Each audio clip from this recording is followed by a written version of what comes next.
Education is the key to unlocking the world, a passport to freedom, according to Oprah Winfrey. A very good noon to all of you. It gives me immense pleasure to extend a warm welcome to each and every one of you on behalf of Government Girls High Secondary School Dhana that has clubbed all of us for today's workshop on the subject Implementation of National Policy 2020. Schools are going to be one of the best places for children as the way of education is going to change. We will witness some beneficial changes that will be helpful in development of India. New education system will encourage children to go to school, and it is now not about gaining bookish knowledge, but it is all about acquiring knowledge. Our new education policy was announced on 29th July 2020. It was a day of joy on many faces to witness such a versatile and creative education policy.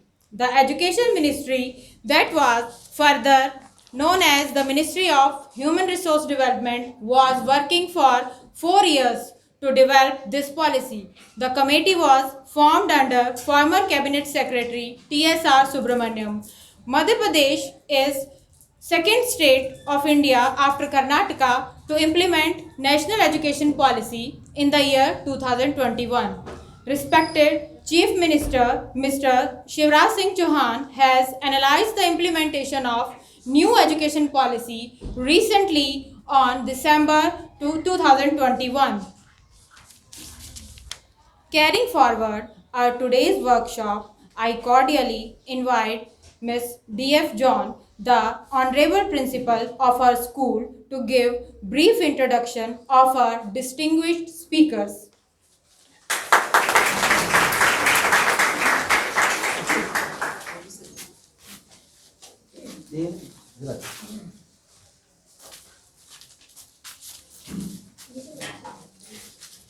Doctor Hari Singh Gour विश्वविद्यालय के प्रौढ़ शिक्षा विभाग से पधारे doctor Sanjay Sharma,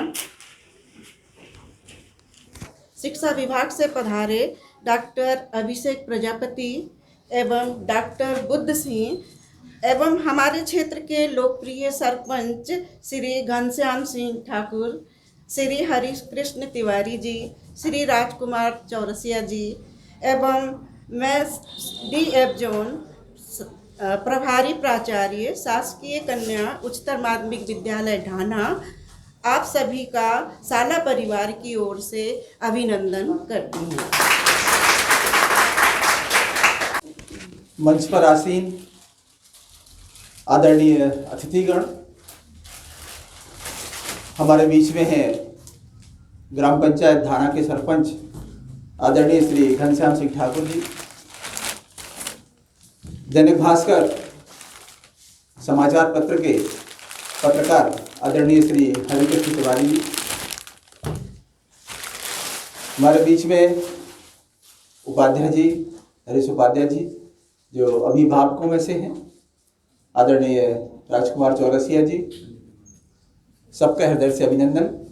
आज हम यहाँ एक बहुत ही महत्वपूर्ण चर्चा के लिए एकत्रित हुए और वह महत्वपूर्ण चर्चा है शिक्षा से संबंधित, जो हमसे संबंधित है। अभी तक जब से हमारा देश स्वतंत्र हुआ है, आज तक तीसरी बार राष्ट्रीय शिक्षा नीति बनी है। एक बार 1968, उसके बाद 1986 में, और अब तीसरी शिक्षा नीति जो 2020 में। बहुत आवश्यकता है नीतियों के बनने का, क्योंकि उनके बनने से ही हमारा भविष्य निर्धारित होता है। वर्तमान में पूरे विश्व में, कहना नहीं चाहिए मगर वास्तविक स्थिति है कि हमारी स्थिति बहुत अच्छी नहीं है। अभी हमारे विद्वज्जन जो हमारे बीच में पधारे हुए हैं, विश्वविद्यालय से आए हैं, वो हमें बहुत विस्तार से संबंध में बताएंगे।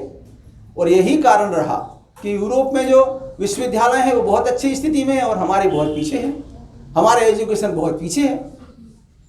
इसलिए राष्ट्रीय शिक्षा नीति 2020 की आवश्यकता आन पड़ी और यह आवश्यकता हमें इस दिशा में ले जाएगी कि हम पूरे विश्व में सबसे आगे खड़े होंगे।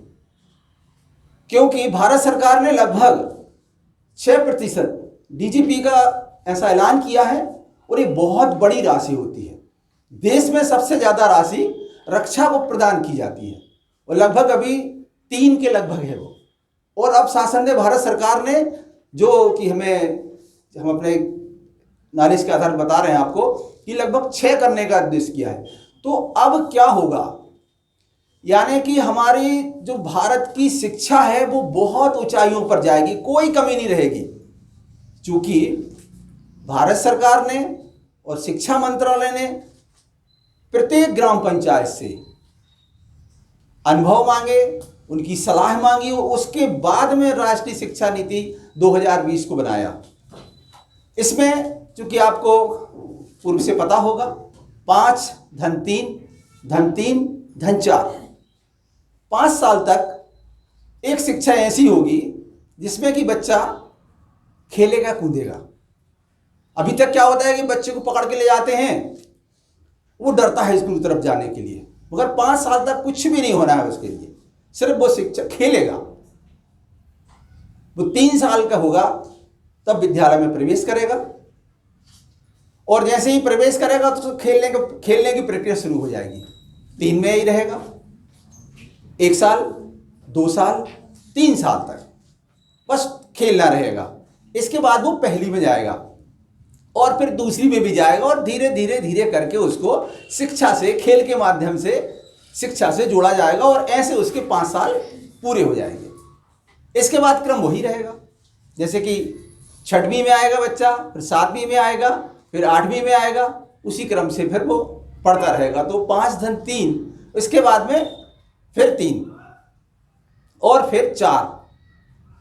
चूँकि हमारे बीच में बहुत विद्वान लोग आए हैं और वो इस बारे में हमें बहुत सारी जानकारी देंगे। मैं यहाँ डॉक्टर हरि सिंह गौर जी को नमन करते हुए, बाबा साहब अम्बेडकर को नमन करते हुए कि इन्होंने हमारे क्षेत्र के लिए, चूँकि बाबा साहब ने पूरे देश के लिए और डॉक्टर हरि सिंह गौर जी ने हमारे क्षेत्र के लिए, चूँकि हम लोग इतना नहीं हो सकते थे कहीं बहुत दूर कहीं विश्वविद्यालय हो और वहाँ हम पढ़ने के लिए जा पाते, मगर इनकी वजह से हम शिक्षा से जुड़े।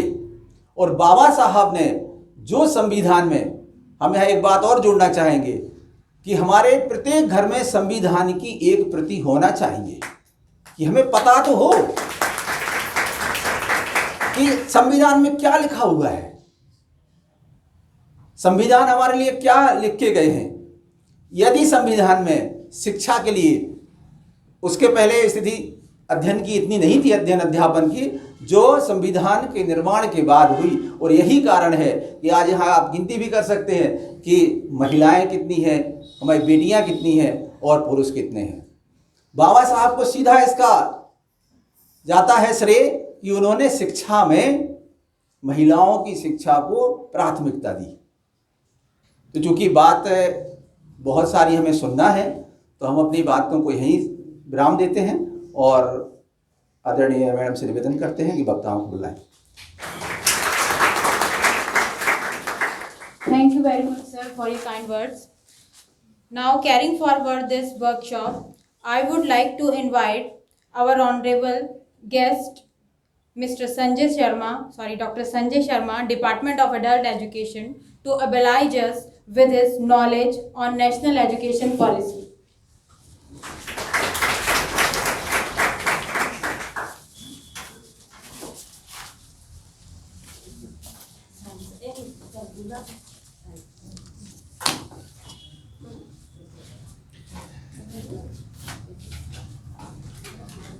आप सभी को नमन। और एक अरसा हो गया कि हम लोगों ने एक बहुत बेहतर स्कूल देखे हुए हैं, और अतुल जी जिन्होंने ये अवसर मुझे प्रदान किया और ये विद्यालय मुझे देखने का मौका मिला, और जैसे ही मैंने इसी आपके इस प्रांगण में जैसे मैंने अपने आप को पाया, तो मैं इस बात की चर्चा किए बिना रह गया कि शायद देश में ऐसे ही विद्यालय होने चाहिए, उन्हीं की ज़रूरत है। माँ सरस्वती को नमन और श्रद्धेय हरि सिंह गौर साहब को, जिन्होंने हम सब लोगों के लिए ये अवसर मुहैया कराया कि हम आज इस जगह पर और इस हालातों में बात कर पा रहे हैं। धाना ग्राम के सरपंच साहब, इस विद्यालय की यशस्वी प्राचार्य महोदया, प्रबुद्ध पत्रकार तिवारी जी और यहाँ के सभी शिक्षक साथीगण और प्यारे बच्चों, साथ ही साथ मुझे ये भी बताया गया कि आज स्कूल डेवलपमेंट और मैनेजमेंट कमेटी के भी साथी हमारे बीच हैं, तो आप सबको नमन। कई सारी बातें बोलनी है मुझे और मुझे कहीं जाना भी है, तो मैं कोशिश करूंगा कि अपनी बात को संक्षिप्त में और जिन मुद्दों पर मुझे बात करनी है उन मुद्दों पर मैं बात करूं।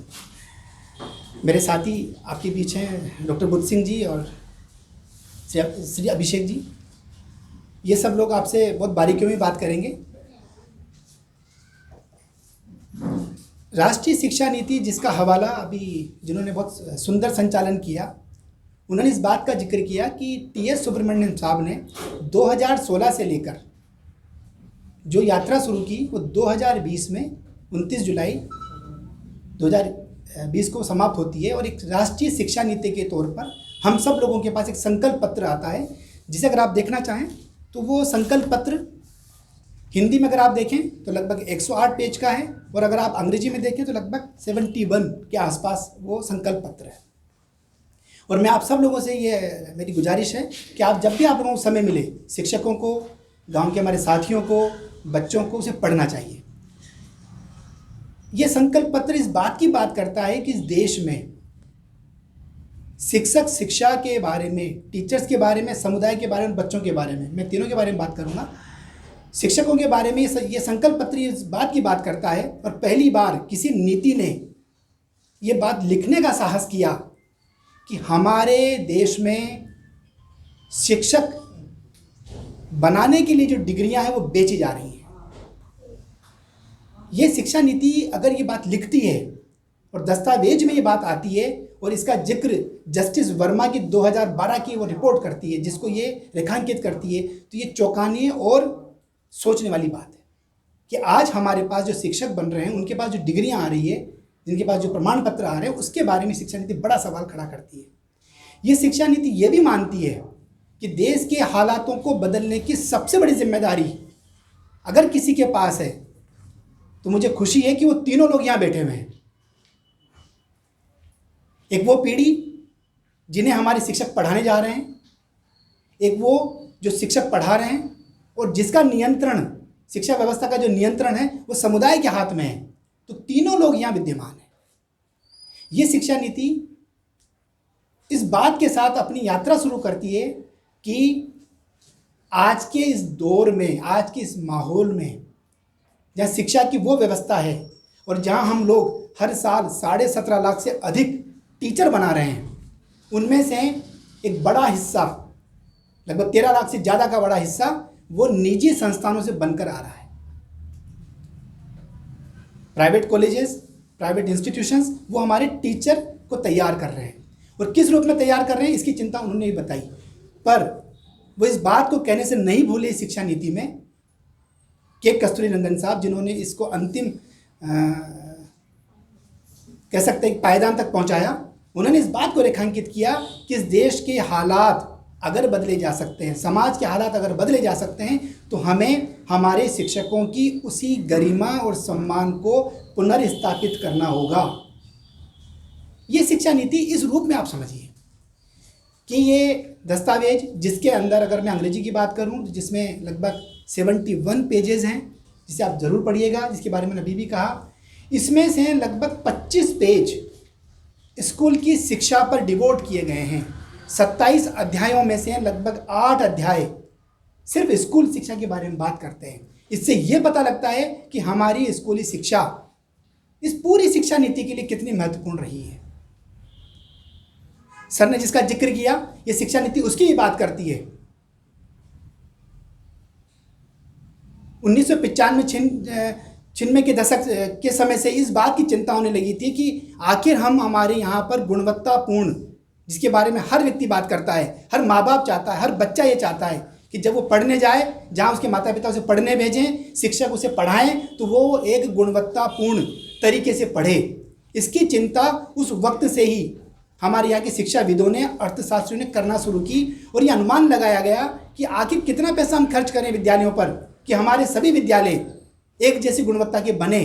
और उस गुणवत्ता का मापक माना उन्होंने केंद्रीय विद्यालय, केवी। इसको अगर आप लोग देखते हैं, आपके ढाना में भी केवी है, तो ये माना गया कि पूरे भारत के अगर सभी विद्यालयों को, सरकारी विद्यालयों को, राज्य सरकार के विद्यालयों को अगर हम उत्कृष्ट बनाना चाहते हैं तो उनके पास एक मॉडल है, वो है केंद्रीय विद्यालय संगठन का, जहाँ सब बच्चे नहीं पढ़ पाते पर हम ये चाहते हैं कि हमारे बच्चे उस तरह की गुणवत्ता के साथ पढ़ें।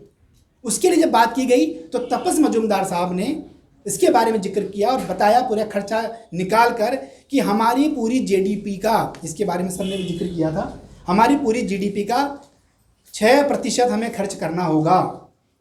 क्या मतलब हुआ इसका कि भारत सरकार अगर साल भर में जितना पैसा कमाती है उसका 6%, 1 रुपया अगर हम कमाते हैं तो 6 पैसा हमें शिक्षा पर खर्च करना होगा। और अफसोस की बात यह है कि तब से लेकर आज तक हम उतना पैसा खर्च नहीं कर पाए।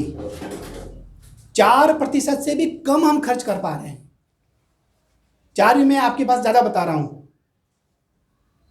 उस तक भी नहीं पहुंचा। यह शिक्षा नीति उन संकल्पों की बात करती है। इस शिक्षा नीति हमें एक नई दिशा देती है। ये 21वीं सदी की पहली शिक्षा नीति है जो इस बात की बात करती है, और मैं आपको चौंकाने वाली बात बता रहा हूं, वो ये कि आज से अब तक हम ये मानते और स्वीकार करते आए हैं कि शिक्षक जो है वो पैदा होते हैं, उत्कृष्ट शिक्षक जो है सब पैदा होते हैं, गुरु जो है पैदा होते हैं, वो उनका कोई मुकाबला नहीं हो सकता, वो उस तरह से नहीं किया जा सकता। ये शिक्षा नीति इस बात को खारिज करती है। वो ये कहती है कि शिक्षक पैदा नहीं होते, बनाए जाते हैं। शिक्षक हमारी प्रशिक्षण की गतिविधियों और प्रक्रियाओं के माध्यम से तैयार किए जाते हैं। और इसीलिए शायद ये शिक्षा नीति इस बात को कहती है कि आप अध्ययन के उपरांत, शिक्षक बन जाने के उपरांत जब आप अपनी नौकरी में आते हैं, अपनी सेवाओं में आते हैं, उसके बाद भी आपको लगातार प्रशिक्षित होना है, लगातार पढ़ना है। और इसी के लिए उसने कॉन्टिन्यूअस प्रोफेशनल डेवलपमेंट की बात की, जो लगभग यूँ मान के चलिए कि आपको 50 घंटे एक साल में अनिवार्य रूप से आपको देना है। न केवल शिक्षकों को देना है बल्कि प्राचार्यों को भी देना है। न केवल प्राचार्यों को देना है बल्कि शिक्षा के जो तमाम नेतृत्व करने वाले लोग हैं, जिनके पास जो लीडरशिप है एजुकेशन की, उनको भी उस विधा के साथ गुजरना है। इस रोशनी में अगर आप इस पूरी शिक्षा की कवायद को पढ़ें तो ये शिक्षा नीति शिक्षकों को एक मजबूती देती है। और सबसे बड़ी मजबूती ये कि हम में से एक पीढ़ी है जिसकी मुझसे वरिष्ठ लोग भी यहाँ हैं, जब वो अपने अध्ययन के, अपने पढ़ाई के दरमियान थे तो ये माना जाता था कि किताबें ही सब कुछ हैं, किताबी ज्ञान ही महत्वपूर्ण है। उसके बाद वो पीढ़ी भी आई, जो पीढ़ी आपके शिक्षकों के रूप में आपके सामने पढ़ा रही हैं आपको, वो ये भी है जिसने इस बात को माना कि नहीं, किताबें महत्वपूर्ण नहीं है, शिक्षक महत्वपूर्ण है। फिर एक और पीढ़ी आई जिसकी आप सब नुमाइंदगी करते हैं, वो ये आई कि नहीं, बाल केंद्रित होना चाहिए, हमारा पठन पाठन बाल केंद्रित होना चाहिए। ये शिक्षा नीति इन तीनों के महत्व को स्वीकार करती है। किताबें भी ज़रूरी हैं, शिक्षक भी ज़रूरी हैं और विद्यार्थी भी ज़रूरी हैं। और तीनों के बेहतर समन्वय से ही, तीनों के बेहतर काम करने से ही हम एक बेहतर समाज का निर्माण कर सकते हैं, बेहतर शिक्षा हम हमारे समाज को दे सकते हैं। ये शिक्षा नीति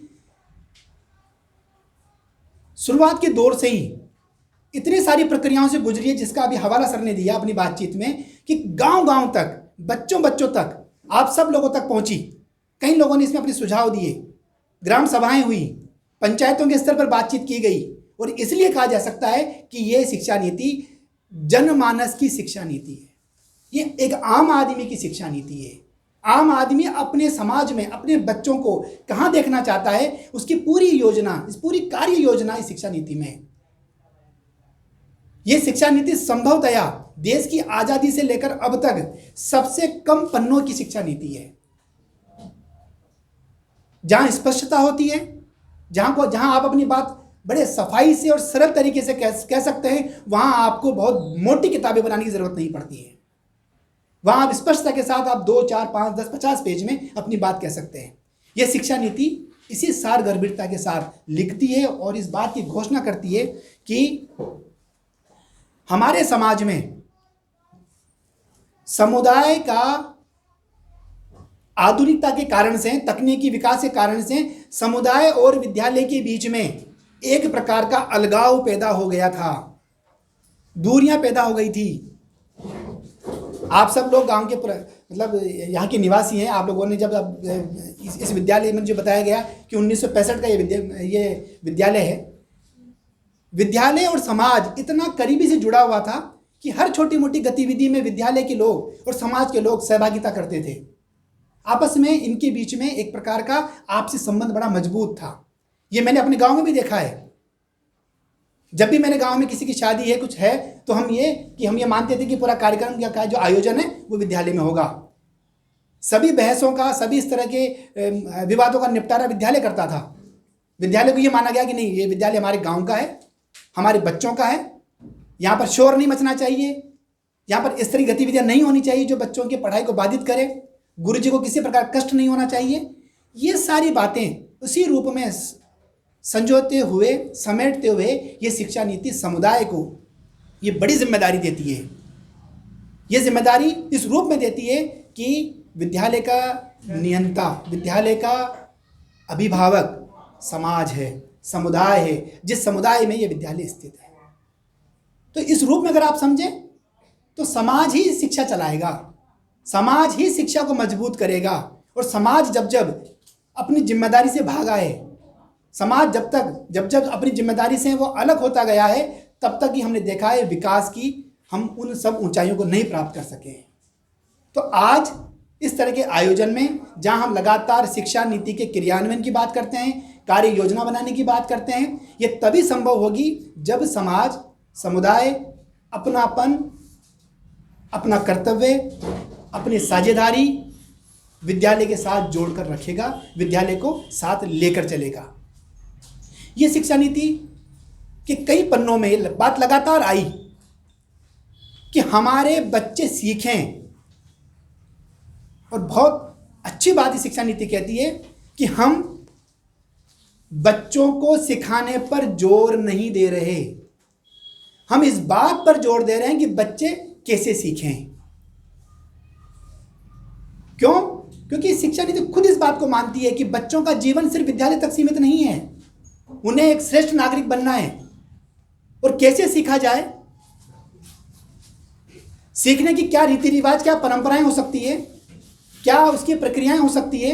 यदि कोई बच्चा उसको सीख जाता है तो फिर आपको उसे सिखाने की ज़रूरत नहीं पड़ेगी, तब आप उसे अलग से कोई ज्ञान देने की आपको आवश्यकता नहीं पड़ेगी। ये शिक्षा नीति बच्चों पर भरोसा करती है और ये कहती है कि यदि आपने अपने बच्चों को कैसे सीखा जाता है ये सिखा दिया तो आपने एक शिक्षित और समृद्ध राष्ट्र का निर्माण कर दिया। इन शिक्षा नीतियों को पढ़ने की कई सारी विधाएं हो सकती है और इसी शायद विधा में मुझे ये जानकर खुशी हुई कि पूरे मध्य प्रदेश प्रांत में आज और कल के दिन सभी शिक्षकों के साथ ये प्रयास किया जा रहा है कि हम सब लोग मिलकर बैठकर ये शिक्षा नीति को पढ़ें। मैं शिक्षकों के लिए और आप सब लोगों के लिए एक और बात बताना चाहता हूं, जो डॉक्टर हरि सिंह गौर विश्वविद्यालय जो आप ही के पास है, उसने ये पहल शुरू की। 2016 से जब शिक्षा नीति बनने जा रही थी, तब से लेकर अब तक हम लोगों ने लगातार शिक्षा नीति के बनने की तमाम उन प्रक्रियाओं के साथ जुड़े रहे और कई सारी सुझाव हमने शिक्षा नीति के निर्माताओं को भेजे। उनमें से एक बड़ा सुझाव इस बात को लेकर भी था कि हमारे यहाँ पर मातृभाषा में, बच्चे की भाषा में पढ़ाई को मजबूत किया जाए। एक और बड़ा सुझाव हमारे पास ये भी था, ये भी देखने को मिला कि हमारे पास एक जैसी गुणवत्ता के विद्यालय हमारे आसपास मौजूद नहीं है। कुछ विद्यालय ऐसे हैं जहाँ पर खेलने का मैदान है, कुछ विद्यालय ऐसे हैं जहाँ पर बैठने की अच्छी व्यवस्था है, कुछ विद्यालय ऐसे हैं जहाँ पर विज्ञान की कक्षाएं लग सकती है, कुछ विद्यालय ऐसे हैं जहाँ पर पुस्तकालय है, कुछ विद्यालय ऐसे हैं जहाँ पर कुछ और प्रकार के संसाधन हैं। तो क्या हम ऐसी व्यवस्था बना सकते हैं कि हम सभी तरह के संसाधनों का उपयोग सभी तरह के बच्चे कर पाएं?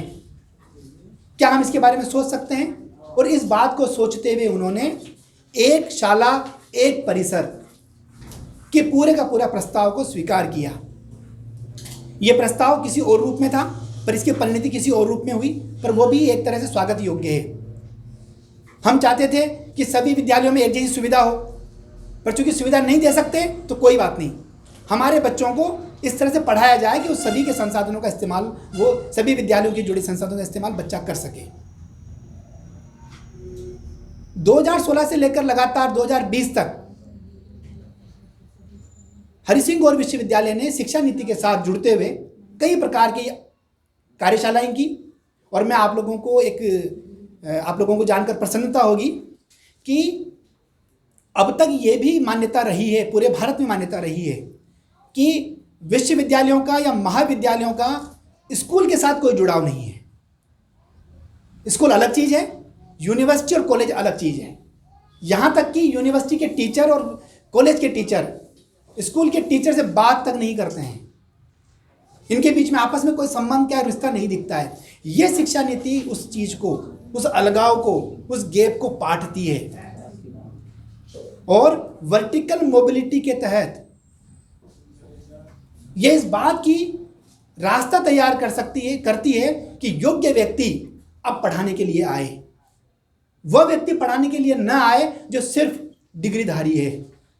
और इसीलिए जब ये शिक्षा नीति दी गई तो उस समय तत्कालीन शिक्षा मंत्री श्री रमेश निशंक पोखरियाल जी ने इस बात को कहा कि अब भारत में शिक्षक बनना सबसे मुश्किल काम होगा। यह माना जाता था कि यूपीएससी या आईएएस की पढ़ाई या आईएएस बनने की प्रक्रिया सबसे जटिल प्रक्रिया है, तो उन्होंने कहा कि शिक्षक बनने की प्रक्रिया भी उतनी ही जटिल होगी, उतनी ही मुश्किल बनेगी। वो इस बात को दिखाना चाहते थे कि अब हम, जो व्यक्ति गंभीर है, जो व्यक्ति सही में पढ़ाने आना चाहता है, हम उन्हीं को यहाँ पर लेंगे। और इसीलिए 12वीं के बाद से ही जिस तरह से हम डॉक्टर बनते हैं, जिस तरह से हम इंजीनियर बनते हैं या और प्रकार की विधाओं में जाते हैं, अब शिक्षक भी जाएगा। ऐसे नहीं कि कुछ नहीं मिला, कहीं पर दाखिला नहीं हुआ तो चलो बीएड कर लीजिए, उस तरह का नहीं चलेगा।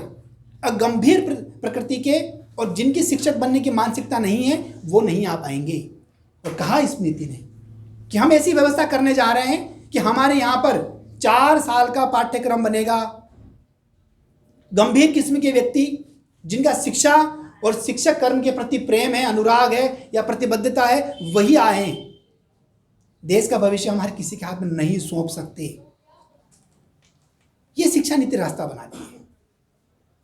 और उस अलगाव को, जो अंतराल था उच्च शिक्षा संस्थानों में और विद्यालय के बीच, उसको पाटते हुए सागर विश्वविद्यालय ने भी अपने यहाँ पर एक टीचिंग लर्निंग सेंटर स्थापित किया, जहाँ पर शिक्षक अपनी रोजमर्रा की समस्याओं को लेकर, शिक्षा से जुड़ी समस्याओं को लेकर आ सकते हैं, बैठ के पढ़ सकते हैं। वहाँ हम लोगों ने 10,000 पुस्तकों का एक पुस्तकालय बनाया, उन पुस्तकों का इस्तेमाल कर सकते हैं। और शिक्षकों के पास चूंकि देखा गया कि कार्य दिवस में समय नहीं होता है, तो हमने विशेष अनुमति के आधार पर छुट्टी के दिन भी, शनिवार और रविवार को भी उस पुस्तकालय को आप लोगों के लिए, शिक्षकों के लिए उसको खोला है। बहुत दूर नहीं है आपसे। शिक्षक जब खुद पढ़ेगा, जब उसका सतत विकास होगा, सतत प्रशिक्षण होगा, तभी वो बेहतर दे पाएगा। और ये बेहतर देने की प्रक्रिया है कि मान लीजिए किसी कारणवश आपकी लगातार, जैसे देखा जाता है कि हमारे पास विद्यालय में संसाधन नहीं होते, संसाधन देने की बात शिक्षा नीति करती है, संसाधन देने की बात शिक्षा नीति करती है। नहीं अगर समयबद्ध तरीके से पूरे हो पाते हैं तो उसके लिए सागर विश्वविद्यालय ने अपने दरवाजे आप लोगों के लिए, शिक्षकों के लिए खोल रखे हैं। तो मैं आज के दिन आप सब लोगों से ये निवेदन भी करता हूँ, आह्वान भी करता हूँ कि आप आइए, समाज विज्ञान शिक्षण अधिगम केंद्र में आप आइए, देखिए, बैठिए, पढ़िए। कई सारी कार्यशालाएं हम लोग आप लोगों के साथ करते हैं। मुझे अभी कल ही बताया गया जॉइंट डायरेक्टर साहब के माध्यम से कि अभी हमारे यहाँ पर हमारे विद्यालय के शिक्षकों के पास शिक्षा नीति पूरी तरह से नहीं पहुँची है, पूरी तरह से नहीं पढ़ पाए हैं। तो इसके लिए अभी हम लोग बहुत जल्दी ही 7 दिन की शिक्षकों के साथ एक ऑनलाइन कार्यशालाएं करने जा रहे हैं, जहां पर हम प्रतिदिन 1 घंटा शिक्षा नीति को पढ़ने में लगाएंगे आप सब लोगों के साथ। इसका रजिस्ट्रेशन होगा, ऑनलाइन होगा। जो भी समय आपको मिलता है उस समय आप उसका वीडियो देख सकते हैं, खोल के पढ़ सकते हैं, देख सकते हैं और उन सवालों को नोट कर सकते हैं। उसके बाद आपका मूल्यांकन होगा। मूल्यांकन के बाद एक प्रमाण पत्र भी दिया जाएगा जो आपकी उसी तरह की कॉन्टिन्यूअस प्रोफेशनल डेवलपमेंट जिसके बारे में बात करता है 50 घंटों के लिए, ये उसके साथ जुड़ेगा। अब ज़रूरत है हम सब लोगों को समुदाय को साथ लेकर चलने की, शिक्षकों को साथ लेकर चलने की और बच्चों के सपनों के अनुरूप हमारे विद्यालय को तैयार करने की। हम अगर ऐसा करते हैं तभी एक आत्मनिर्भर भारत बना पाएंगे। मुझे लगता है कि शायद यही मंशा थी इन जब शिक्षा नीति के पैरोकारों ने इसको बनाया। इतने वर्ष के बाद, 33 साल के बाद ही शिक्षा नीति हमारे हाथ में आई है। इसकी सफलता नीतिकारों के हाथ में नहीं है, इसकी सफलता शिक्षकों के हाथ में है, समुदाय के हाथ में है, हम सब लोगों के हाथ में है। यदि हम लोग इसके माध्यम से देश को बदलना चाहते हैं, आत्मनिर्भर देश बनाना चाहते हैं, एक ऐसा समाज और दुनिया के अंदर एक ऐसे राष्ट्र को रखना चाहते हैं, तो हमें इसके प्रति कृत संकल्पित होना होगा। आज के दिन मैं आप सब लोगों से यही मेरा ये आह्वान है कि हम इसे पढ़ें। इस तरह के आयोजनों का सफल आयोजना है और आपके पूरे विद्यालय परिवार को, समस्त आयोजकों को, बच्चों को मैं इस पूरे आयोजन के लिए बहुत बहुत धन्यवाद देता हूँ। और मुझे आपने समय दिया इसके लिए भी आप लोगों का बहुत बहुत आभार। धन्यवाद।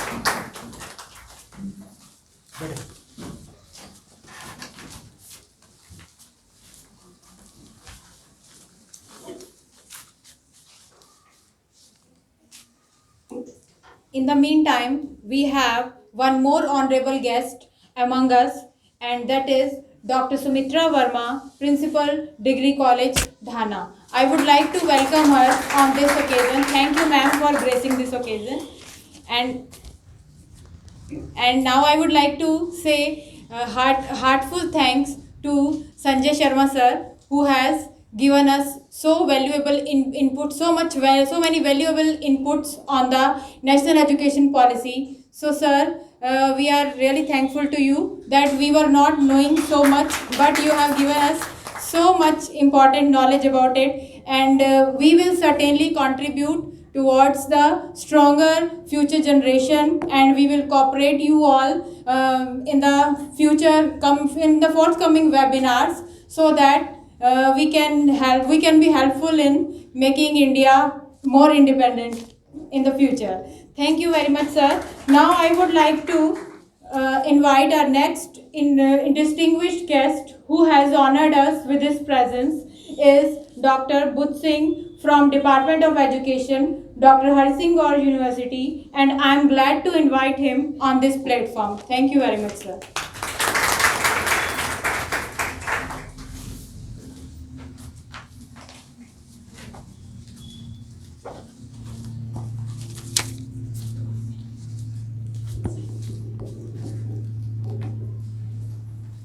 सबसे पहले तो मंच पे विराजमान सभी जो अतिथि हैं उनको मैं नमन करता हूं और मैं अपनी बात शुरू करने से पहले आखिरी वाले बच्चों से ये पूछना चाहता हूं कि आपको आवाज़ आ रही है बेटा?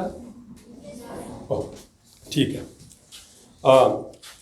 अभी मैं थोड़ा स्लो बोल रहा हूं, लेकिन थोड़ा ठंड है, लेकिन धीरे धीरे बॉडी थोड़ा आ जाएगी रूटीन में, तो हो सकता है तेज भी बोलने लगूँ, है ना।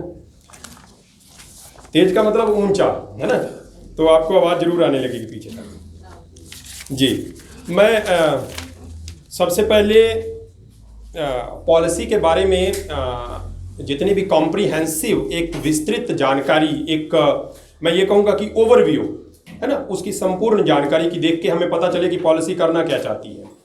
तो उसके बारे में जानकारी तो हमारे बड़े भाई साहब दे चुके हैं, डॉक्टर संजय शर्मा जी। और मैं ये भी कहूँगा कि जो उन्होंने बात कही थी कि लगातार पॉलिसी मेकिंग के वक्त जितने भी कॉन्फ्रेंस और सेमिनार्स हुए, क्योंकि उस समय हम लॉकडाउन के दौर में नहीं थे, तो ऑफलाइन हुए, तो बहुत सारे आयोजन उन्होंने करवाए भी। और खैर उनके पास एक ऐसा सेंटर भी है जिसके ऊपर ये जिम्मेवारी है कि वो ऐसे आयोजन करे और विशेषकर अध्यापकों के लिए करे, उन अध्यापकों के लिए जो सेवा में हैं, जो नौकरी कर रहे हैं। लेकिन एक काम मेरे पास भी है, यानी मेरे पास और डॉक्टर अभिषेक के पास, हालांकि हमारे बड़े साहब भाई साहब भी हमें सहयोग देते हैं, वो ये कि हम जो तैयार टीचर्स हैं उनको तो प्रशिक्षण नहीं देते हैं, लेकिन तैयार करते हैं। जो पीछे बच्चे बैठे हैं, अब इसके बाद आप लोग सीनियर सेकेंडरी में हैं और या कुछ 11वीं में बच्चे होंगे, तो इसके बाद आप लोग आएंगे, बहुत सारे बच्चे ऐसे आएंगे कि जो टीचर बनेंगे और उनको प्रशिक्षण देने का हम काम करते हैं। और मैं अपने विभाग पे और अपने विश्वविद्यालय पे मुझे बड़ा गर्व है कि हमारे बच्चों का जो रिजल्ट है, रिजल्ट इस मामले में नहीं कि सारे बच्चे पास हो जाते हैं, फेल तो कोई विश्वविद्यालय में होता ही नहीं। रिजल्ट इस मामले में कि अधिकतम बच्चे, लगभग 70% बच्चे हमारे गवर्नमेंट सर्विसेज में जा चुके हैं। जितने भी आते हैं पढ़ने, वो इतने प्रतिशत बच्चे नौकरियों में जा रहे हैं। हाँ, अब मैं बात करूंगा, डॉक्टर साहब ने एक बात कही थी कि जो शिक्षक बनाने के लिए डिग्रियां बेची जाती हैं। हमारे बड़े हैं तो मैं माफ़ी भी मांग लेता हूं उनसे, लेकिन अकेले शिक्षक की डिग्रियां ही नहीं बेची जा रही, सभी डिग्रियां ही बेची जा रही हैं। तो ये जो बात कि अकेला शिक्षक ही ऐसा आ रहा है मैडम, मैं उसके लिए कोई भी उदाहरण आपको दे सकता हूं। आज के टाइम में चाहे इंजीनियर ले लो या किसी हॉस्पिटल में चले जाओ आप, मैं एक बिल्कुल सामान्य उदाहरण देता हूं कि जब हमारे पास इतने पढ़े लिखे डॉक्टर नहीं थे, घरों में माताओं की, बहनों की डिलीवरीज हुआ करती थी, तो बिना किसी ऑपरेशन के बच्चे होते थे। लेकिन आजकल बहुत शिक्षित डॉक्टर भी ये काम नहीं कर पा रहे हैं। उसका कारण है कि वो भी अपनी एजुकेशन अच्छे से पूरी नहीं करते। तो अकेले अध्यापक को जिम्मेवार ठहराना, वो जो अध्यापक बनने आते हैं उतने अध्यापक भी अच्छे हैं जितने दूसरे लोग अच्छे निकल रहे हैं। तो हर जगह ये जो गुणवत्ता में गिरावट आई है वो हर जगह है। तो अकेले अध्यापकों को ये हम दोष नहीं दे सकते। हालांकि पॉलिसी ये कहती है कि डिग्रियां बेची जा रही हैं और वो जो है उसके ऊपर हमें काम करने की आवश्यकता है और लगातार काम जारी है, और ये काम हम पॉलिसी के माध्यम से करेंगे भी, ठीक। और दूसरा एक कारण जो सबसे बड़ा है एजुकेशन की गिरावट का, शिक्षा के स्तर के गिरने का, जैसे सर ने कहा था कि ऐसे बहुत कम विद्यालय हैं कि जो इस प्रकार के आयोजन करते हैं, यानी कि शिक्षा दीक्षा का काम पूर्ण रूप से करते हैं। ये विद्यालय उन विद्यालयों में से है। तो मैं यही बात फिर कहना चाहता हूं कि ऐसे विद्यालयों की संख्या हमारे पास बहुत कम है। ये भी एक कारण है, क्योंकि भारत की अधिकतम जनसंख्या जो है वो गांव में है, और गांव में जो पढ़ने वाले बच्चे हैं वो अधिकतम गवर्नमेंट स्कूल्स में पढ़ते हैं, प्राइवेट स्कूल्स कम हैं। उसी तरीके से शहरों की अगर बात करें तो वहां भी गवर्नमेंट स्कूल्स कम, प्राइवेट स्कूल्स ज्यादा। और मैं ये बात बिल्कुल कहना चाहूंगा, आप सभी लोगों से कहना चाहूंगा, मैं एक टीचर हूं तो मैं ये चाहता हूं कि एटलीस्ट हम जहां भी पढ़ाएं ऐसे पढ़ाएं कि हमारे बच्चों को हमें वहां पर पढ़ाने में संकोच ना हो, जिस व्यवस्था में हम काम कर रहे हैं। और ये जो प्राइवेट और गवर्नमेंट का विभाजन है ना, चाहे विद्यालयों में हो चाहे हॉस्पिटल्स में हो, ये एक बहुत बड़ा गैप है, और ये पॉलिसी इस गैप को दूर करना चाहती है। उसकी मंशा है कि जैसी व्यवस्था, जैसी उन्नत व्यवस्था कुछ प्राइवेट विद्यालयों के पास है, सभी के पास तो नहीं है, कुछ विद्यालयों के पास है, उसका लाभ सरकारी विद्यालयों के बच्चों को भी मिले, और सरकारी विद्यालय जो बहुत अच्छे हैं उनका लाभ प्राइवेट विद्यालयों को भी मिले। और टीचर्स में जो भेदभाव है कि सरकारी विद्यालयों के टीचर, उनकी आय अच्छी, उनकी इनकम अच्छी, और प्राइवेट विद्यालयों में टीचर्स का शोषण ज्यादा, तो उसके ऊपर भी काम करने की बात कहती है कि वो जो भेदभाव है उसको कम किया जाए, और उसको करने की आवश्यकता भी है। हालांकि एक बात ये भी है कि हमारे पास देखिए डॉक्यूमेंट्स बहुत हैं। जैसे सर अभी चले गए, उन्होंने एक बात कही थी कि संविधान जो है हमें सबको पढ़ने की जरूरत है। संविधान तो हमारे पास बहुत पहले से है, क्या हम उसको पूर्ण रूप में लागू कर पाए, है ना? हमेशा हमें ये सवाल उठता रहता है कि संविधान है उसको मानना हमारे लीडर्स ने छोड़ दिया है ना? तो ये एक जो कारण है कि पॉलिसीज बन रही हैं उनको इम्प्लीमेंट किया जाना प्रॉपर ढंग में जितना होना चाहिए।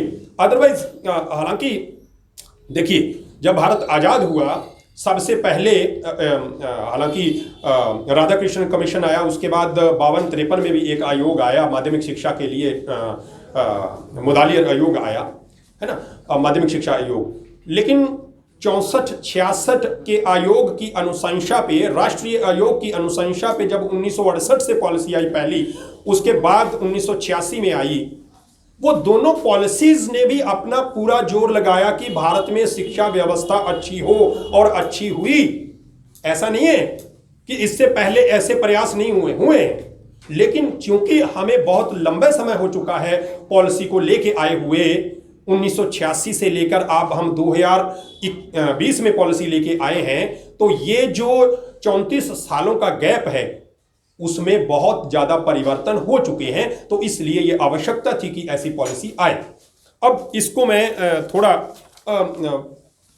देखिए, एक तो हमारी जो लिमिटेशन है, हमारी लिमिटेशन की सीमा है, जितने भी विश्वविद्यालय में पढ़ाने वाले लोग होते हैं, स्कूल्स में पढ़ाने वाले लोग होते हैं, कि हमारा एक ना टाइम बंध जाता है, कंडीशनिंग हो जाती है कि एक बार बोलना शुरू हुए तो उनका टाइम है 50 मिनट लगभग बोलेंगे, क्योंकि 1 घंटे की क्लास होती है।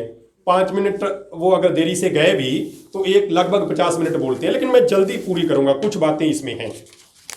पहली बात तो ये है कि पॉलिसी ये चाहती है कि आरटीई जो 14 वर्ष की आयु तक के बच्चों पे लगा हुआ था, है ना, मैं साथ ही साथ देखिए आलोचना भी करूंगा। मुझे पता है कि पॉलिसी में कुछ अच्छे निर्णय लिए गए हैं, लेकिन एक अध्यापक होने के नाते कोई लीडर करे या ना करे, है ना, कोई दूसरा सरकारी कर्मचारी करे या ना करे, लेकिन अध्यापक का आलोचक होना बहुत ज्यादा जरूरी है। वो समाज का भी, नीतियों का भी आलोचक होता है। तो इसलिए मैं ये कहूंगा कि आरटीई 14 वर्ष के बच्चों तक के लिए, हाँ जी रख दीजिए चाहे, 14 वर्ष के बच्चों तक के लिए थी। उसको ये कहा गया कि आरटीई अब 18 वर्ष की आयु तक के बच्चों पे इंप्लीमेंट होगी, यानी कि 12 वर्ष की जो शिक्षा है उस स्कूल लेवल की सारी शिक्षा पे इसको हम इंप्लीमेंट करेंगे। अब बात ये है कि आरटीई को एक कानून है, एक एक्ट है, क्या पॉलिसी में जो ये प्रावधान किया गया है उसको संवैधानिक रूप में लेके आने की जरूरत है या नहीं है? बिल्कुल लेके आना पड़ेगा, उसको बिना लाए हम इसको लागू नहीं कर पाएंगे। फिर दूसरी बात यह है कि आरटीई का जो टारगेट था कि हम गुणवत्तापूर्ण शिक्षा 8वीं तक के बच्चों को देंगे, 14 वर्ष की आयु तक के बच्चों को देंगे। अब बच्चे विद्यार्थी पीछे बैठे हैं, मैं उनको भी थोड़ा ये चीज समझाना चाहूंगा कि शिक्षा का एक लक्ष्य तय किया गया 1990 से लेके अंतर्राष्ट्रीय स्तर पर कि यूनिवर्सलाइजेशन ऑफ एजुकेशन होना चाहिए। एटलीस्ट प्राथमिक शिक्षा जो है उसका तो सार्वभौमिकरण हो। इसका तात्पर्य यह है कि प्रत्येक व्यक्ति जो उस शिक्षा का हकदार है उसको वो शिक्षा मिलनी चाहिए। और हकदार का मतलब यह है कि किसी भी आधार पे हम किसी व्यक्ति को अयोग्य घोषित नहीं कर सकते, चाहे वो किसी धर्म से, जाति से, क्षेत्र से, भाषा से या शारीरिक रूप में किसी भी प्रकार का वो दूसरे बच्चों से विभिन्न है, उस आधार पे हम उसको उससे वंचित नहीं कर सकते।